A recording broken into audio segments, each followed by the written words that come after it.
Hello and welcome everybody. Let us go ahead and chat about insider threats.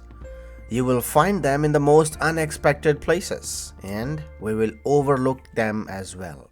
It's not always about an external hacker that we fear, but dangers often walks in through the door wearing a badge. Now employees have all the keys to the kingdom.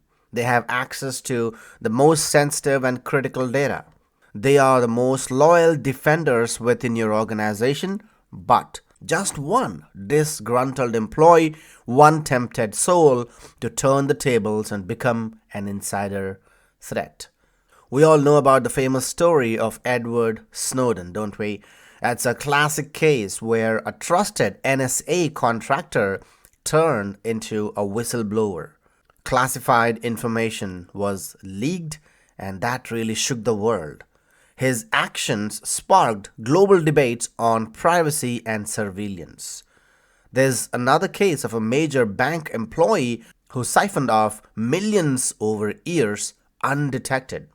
These were really smart transactions, isn't it? A small, regular drip from the vast oceans of transactions involved in the bank created financial loss and also eroded trust, and they were finally discovered after years.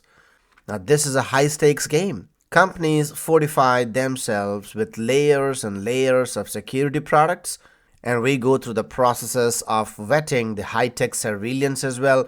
But the human element remains the most unpredictable. Vigilance, training, and a culture of security are the best defenses. It's a delicate balance that fosters the trust and openness while guarding against the potential betrayals. So, how do you protect without creating a fortress of suspicion? How do we do that? Well, what's crucial is understanding and mitigating insider threats. It's all about creating an environment where security and trust go hand in hand and vigilance is everybody's business. Remember what cybersecurity expert Bruce Schneier once said: the trust is a product of vulnerability that grows over time and requires work, attention, and full engagement. So let us follow that, let's engage, let's be alert, and build a safer future together.